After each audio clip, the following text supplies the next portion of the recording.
Seja me aceite, palavras de minha boca, meditar do meu coração, perante tua face, ó Senhor, rocha minha, redentor meu.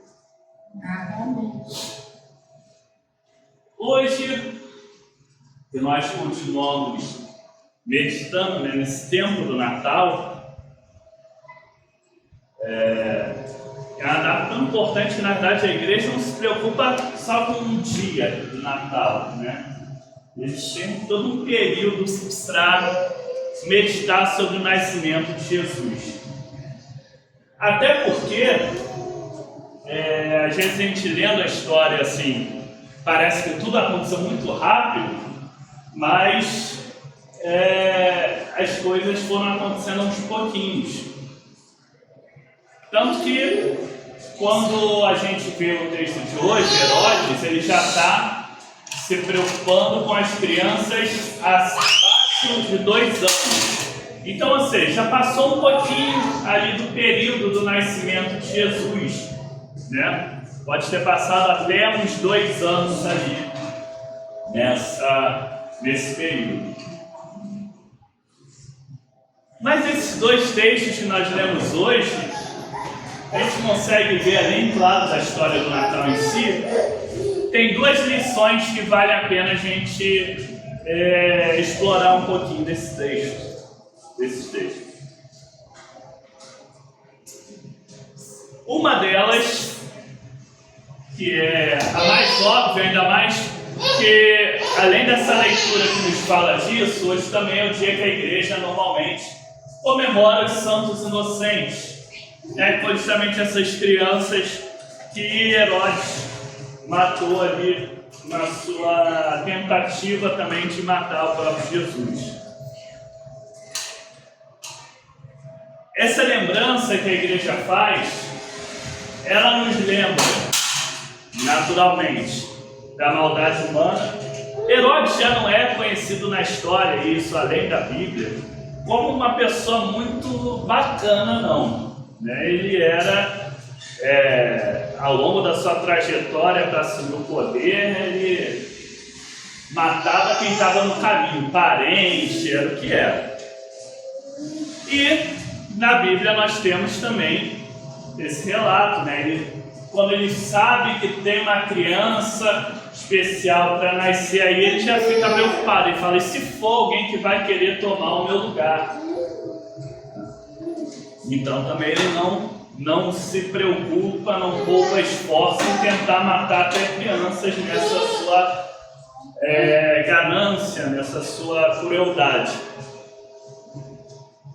Mas o que a história acaba nos trazendo é que, mesmo com os planos perversos de Herodes, ainda assim não conseguem frustrar os planos de Deus,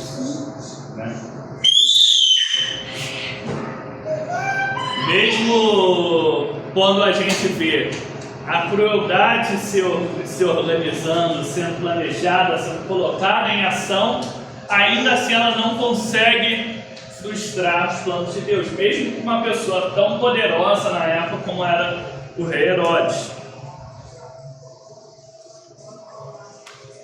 E a segunda lição que a gente tira disso é o seguinte: como o agir de Deus, ele trabalha de uma forma muito diferente daquilo que a gente esperaria. Porque quando a gente vê essa história do nascimento de Jesus, e aí José tem que fugir, acho que a gente pensaria qualquer outra coisinha, mas Deus não podia resolver esse problema de uma forma tão fácil. Dar um ataque cardíaco lá no Herodes, acabou o problema, mais fácil resolver o problema. Mas veja como as coisas vão se desenrolando, e sem nenhum estrondo, como o hino que a gente cantou, José é visitado pelos sábios, pelos magos do Oriente, os reis magos, e eles, a gente lembrar a história deles, deixam alguns presentes, para os presentes depois, presentes até muito caros, muito valiosos. E E o que a gente vê depois é José fugindo para o Egito, né? E olha como é interessante já aí tem uma virada de chave aí que é curiosa, que normalmente no Antigo Testamento o Egito representava sempre o lugar da opressão, do problema, e o povo sai do Egito, vai até a terra prometida. E aí quando é a vez de Jesus é o contrário, o perigo estava lá na terra prometida, ele tem que fazer o caminho inverso. Vai ao Egito, e olha só, né, que interessante, a gente pode concluir que daí esses presentes aí dos magos foram muito importantes, né? E imagina, a família tem que reconstruir tudo do zero, a sua vida, fugindo da perseguição de um rei maluco. Talvez aquelas riquezas dos magos tenham sido muito providencial ali para eles conseguirem recomeçar e não ter que em seguida recomeçar tudo de novo outra vez, porque depois, quando Herodes morre, eles começam a querer voltar para sua terra. Mas ainda assim chega na hora, o Herodes morreu, então para voltar para a terra, mas agora que está lá o filho dele, será que é seguro mesmo? Será que... Então eles voltam para perto, mas não exatamente para a terra deles, né? Vamos lá para Galiléia. Como se fosse, nos nossos tempos, alguém precisando fugir do Rio de Janeiro, vai lá para o centro-oeste, para bem longe. Quando retorna, vê que quem está por aqui é o filho da pessoa que estavam querendo fugir. Opa, talvez não seja melhor ficar. Vamos tentar para uma área mais perto, mas não é igual. Vamos lá para Caxias, vamos lá para Nova Iguaçu, vamos lá para Niterói, né? Ficar perto, mas não no local em que era o risco. Esse desenrolar das coisas, o aviso do anjo, a mudança de José, a aparição dos magos do Oriente, que trazem aqueles meios que eles precisariam para essas indas e vindas, todo esse agir de Deus, ele vai acontecendo sutilmente, sem alarde, mas ele vai sendo contínuo. Quando Paulo narra que Jesus veio para viver exatamente como nós, é exatamente nisso. Até nessa história nós temos Jesus vivendo exatamente como nós. Seria muito mais fácil nossos problemas desaparecessem assim. Como seria muito mais fácil se Herodes tivesse desaparecido assim. Mas não. Jesus aí não viveu com nenhum privilégio.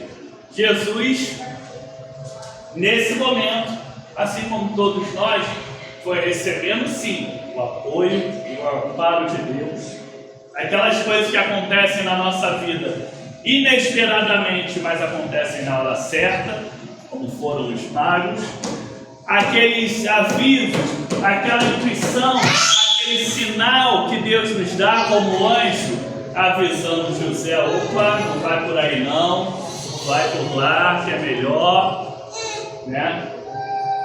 Tudo isso, todo esse agir é o agir que Deus também faz na nossa vida.